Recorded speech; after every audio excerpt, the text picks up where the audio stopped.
Darwin ने 1809 में कहा इंसान बंदर की औलाद है, लोगों ने उसको भी साइंटिस्ट का बाप मान लिया, उसको भी नोबेल प्राइज दे दिया। डार्विन की थ्योरी क्लास में पढ़ाई जाने लगी, बड़ी बड़ी यूनिवर्सिटी में डार्विन का नजरिया पढ़ाया जाता है। 21वीं सदी ईस्वी में डॉक्टर एल्स सिल्वर ने कहा इंसान यहाँ का नहीं है, पूरी दुनिया को हैरत में डाल दिया उसने। क्या डिस्कवरी किया यार इसने, क्या थ्योरी लाया, वो भी अवार्ड ले लिया, वो भी साइंसदानों का मरकज बन गया। अब सुने, इस्लाम बोलता है लम यकुन कुल्लु ज़ालिक, वो भी गलत है, ये भी गलत है। लम यकुन कुल्लु ज़ालिक, हाँ, डॉक्टर एल्स सिल्वर की बात कुछ हद तक सही है कि इंसान यहाँ का नहीं है, लेकिन कहाँ का है इंसान ये उसके बाप को भी नहीं पता है। 1400 साल पहले कुरान बोलता है या आदम उस्कुन अंता व ज़ौजुकल जन्नह, ए आदम और ए आदम की बीवी आप दोनों जन्नत में रहे, जन्नत में। पता चला डॉक्टर एल्स सिल्वर ने कहा इंसान यहाँ का नहीं है, he is right, but इंसान आया कहाँ से? 1400 साल पहले कुरान बोलता है। 21वीं सदी ईस्वी का साइंटिस्ट यहाँ तक तो पहुंच गया कि इंसान यहाँ का नहीं है, मगर 1400 साल पहले कुरान ने बता दिया कहाँ से आया है। यही वजह है कि ये सोच रहे हैं इतनी मेहनत से हमने डिस्कवरी की, हमसे आगे तो कुरान नजर आ रहा है, और कितना आगे, 1 साल 2 साल नहीं, 14 शताब्दी आगे कुरान नजर आता है। इसलिए लाओ 26 आयतों को हटा दो, कुरान भी तहरीफ वाला हो जाएगा, मुसलमानों का ईमान का जनाजा निकल जाएगा। फिर कल होके कोई कहेगा कुरान में आया है तो हम कहेंगे बदला हुआ कुरान है, मुहर्रफ कुरान है, तब्दीली वाला कुरान है, अल्लाहु अकबर कबीरा। मगर मेरे भाइयों आप बता दीजिएगा उनको, सुनो, हमने जो आलिम फाजिल है वो तो अपनी जगह, जब हम लोग 3-4 साल की उम्र में थे और जिस जगहों पर मुहर्रम मनाया जाता है वहाँ लाठी सिखाई जाती है, तलवारें सिखाई जाती है, और दायरा बना करके तलवार सामने रखते हैं, राउंड में लोग होते हैं, और फिर मखसूस अंदाज में पांव आगे पीछे करते हैं, और वहाँ एक शेर बोला जाता है, और फिर तलवार घुमाना शुरू करते हैं। हम जब उस उम्र में थे, उम्र होगी तकरीबन 4 से 5 साल, तब हमारे भाई, चाचा, दादा, अंकल, ताऊ, गांव के दोस्त लोग एक शेर कहा करते थे, और वो शेर ये था, है कौले मोहम्मद कौले खुदा, फरमान न बदला जाएगा, बदलेगा जमाना लाख मगर कुरान न बदला जाएगा। जब भुट्टी में 4 साल की उम्र में जिसका ये अकीदा हो, बालिग होने के बाद तुम उम्मीद करते हो कि कुरान को बदल डालेंगे, बड़े होने के बाद उम्मीद करते हो। सुन, अबू जहल मिट गया, उतबा मिट गया, शीबा मिट गया, तेरा बाप दादा भी आया था कुरान मिटाने के लिए, वो सब मिट गए। मेरा यकीन है कि तू भी मिट जाएगा, मगर बाकी उनका चर्चा रहेगा, कुरान बाकी रहेगा, इस्लाम बाकी रहेगा, क्योंकि कुरान ये अल्लाह की सिफत है भाई साहब, अल्लाह की सिफत, अल्लाह का इल्म, और अल्लाह का इल्म ना ऐन है ना गैर है। तू हटाएगा कैसे बे? अल्लाह की सिफत। इसको नीचे उतर के आपको बताऊं, एक शख्स मुफ्ती है तो मुफ्ती होना उसकी सिफत है, तो उसको कत्ल भी कर देंगे तो उसका मुफ्ती होना अलग होगा क्या? उससे उसका हाथ काटेंगे उसका मुफ्तीपन निकलेगा क्या? हाफिज सिफत है, आप उसको कितना भी मारेंगे तो वो हिफ्ज निकल जाएगा क्या वहां से? कुरान अल्लाह की सिफत है।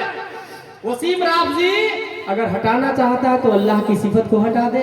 कुरान नबी का अखलाक है, कान खुल्कुहुल कुरान, हदीस में आया कुरान नबी का अखलाक है, कैरेक्टर है। नबी के कैरेक्टर को हटा सकता है तो हटा दे।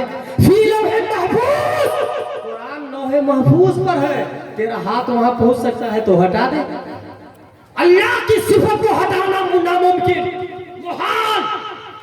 नबी के अखलाक को हटाना मुहाल, लौह महफूज को पहुंचना मुहाल, तो पता चला कुरान का बदलना भी मुहाल, मुहाल, मुहाल।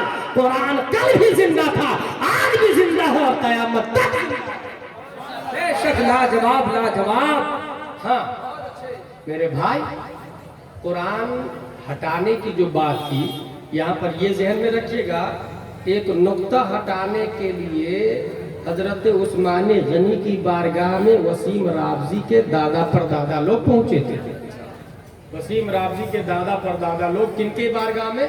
उस्मान गनी की बारगाह में। बोले अमीरुल मोमिनीन एक मशवरा है आपको। बोले बोलो क्या है?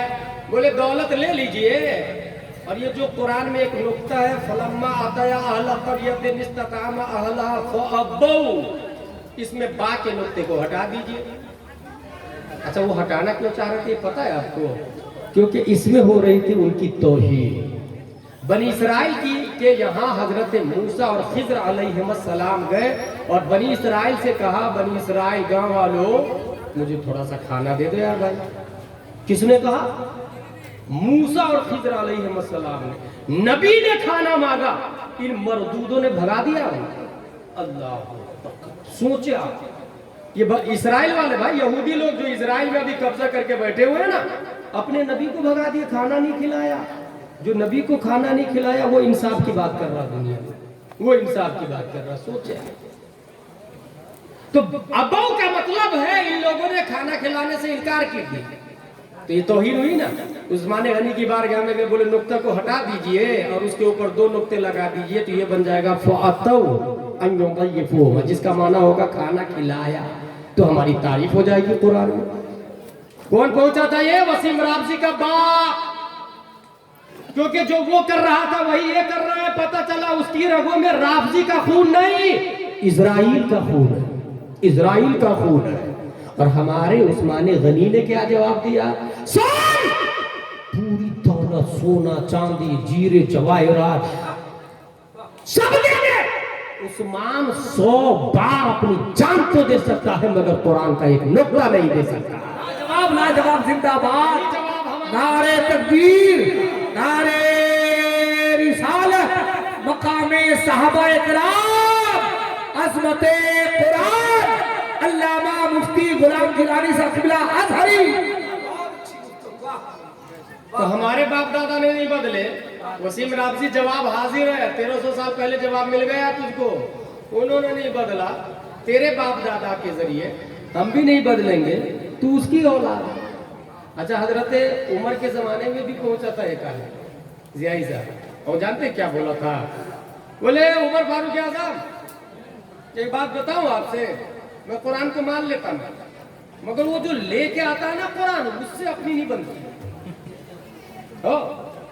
एक यहूदी पहुंचा हजरत उमर की बारगाह, कहा उमर उमर कुरान को मान लेता, बस वो जो लेके आता जिब्रील तुम्हारा फरिश्ता है ना, अपनी उससे नहीं बनती।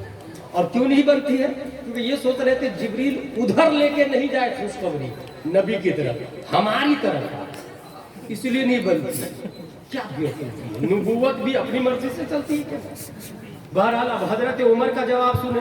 हजरत उमर फरमाते हैं, मन काना अदुव्वन लिल्लाहि व मलाइकतिही व रुसुलिही व जिब्रील व मीकाल फइन्नल्लाह अदुव्वुन लिल काफिरीन। जो अल्लाह का दुश्मन, रसूल का दुश्मन, फरिश्तों का दुश्मन, जिब्रील का दुश्मन, अल्लाह उसका दुश्मन है, वो तमाम लोगों का दुश्मन है। यहाँ से भाग जा। तू अगर अल्लाह का दुश्मन है तो अल्लाह तेरा दुश्मन है, तू जिब्रील का दुश्मन है तो अल्लाह तेरा दुश्मन है। पता ये चला जिब्रील की दुश्मनी अल्लाह की दुश्मनी है, यहीं से साबित हुआ नबी की दुश्मनी अल्लाह की दुश्मनी है, और नबी का अखलाक कुरान है, कुरान की दुश्मनी नबी की दुश्मनी है, और नबी का दुश्मन अल्लाह का दुश्मन। बहुत अच्छे, वाह, लाजवाब, लाजवाब, जवाब हाजिर। अच्छा, अल्लाह को ये जवाब इतना पसंद आया कि कुरान की आयत बनी, वो बहु कुरान का लफ्ज आ गया हजरत उमर फारूक आज़म। मेरे भाई उर्से हाजी बाबा, हम लोगों को वसीम राबजी का जवाब इस तरह देना है कि जितने लोग हैं सब के सब, वो हटाना चाह रहा ना, हम सब के सब पूरे पूरे कुरानी का हाफिज बन जाए। हटा दे तो हटाएगा कहाँ से? 2 तख्ती से हटाएगा, छाती से कैसे हटाएगा? छाती से कैसे हटाएगा? इसलिए लाजिम है हम में से हर फर्द अपनी बेटी और अपने बेटा को मकतब में जरूर जरूर भेजे, और डोर टू डोर जाके कहे हजरत हजरत अपने बच्चे को मदरसे में भेजिए, डोर टू डोर लड़े। कमेटी ने चंदा किया ना, 10 रुपया, 20 रुपया, 30 रुपया, जिसको जितनी दौलत मिली थी उस हिसाब से चंदा दिया। 2 महीने से पहले से तारीख ली गई हम लोग की, और मेहनत की उन्होंने, की ना मेहनत। اس کے لیے بھی محنت کریں، بچوں کے لیے اپنے بچے کو مکتب میں بھیجیں، اور اگر کیس لڑنا پڑے نا، جھگڑا ہو جائے تو کیس لڑے، کھیت کے لیے لڑتے کہ زمین کے لیے، مکان کے لیے، دکان کے لیے کیس لڑتے نا، نظام مصطفیٰ کے لیے بھی ایک کیس ہے، نظام مصطفیٰ کے لیے ایک کیس ہے۔ اور اگر آپ کو جیل میں ڈال دیا جائے، آپ کیس ہار گئے اور جیل میں چلے گئے، تو آپ you are not first person. آپ سے پہلے دین کی خاطر امام احمد بن حنبل 28 مہینے جیل میں رہ چکے ہیں، آپ سے پہلے دین کی خاطر شمس الائمہ سرخسی 12 سال جیل میں رہ چکے ہیں۔ نظام مصطفیٰ اور علم مصطفیٰ کو آگے بڑھانے کے لیے مجدد الفسانی 7 سال گوالیئر کے جیل ایم پی میں رہ چکے ہیں۔ کیا آپ نے اپنے مجاہد ملت کو نہیں دیکھا؟ نظام مصطفیٰ کی خاطر آپ بھی جیل میں رہ چکے ہیں۔ کیا بات ہے، واہ، اگر ہم جیل میں جاتے ہیں تو یہ مجاہد ملت کی سنت ہے۔ ایک طرف نظام مصطفیٰ بھی آگے بڑھے گا، دوسری طرف مجاہد کی سنت بھی زندہ ہوتی چلی جائے گی۔ اس طرح سے کام کرنا ہے۔ وما علینا الا البلاغ۔ السلام علیکم۔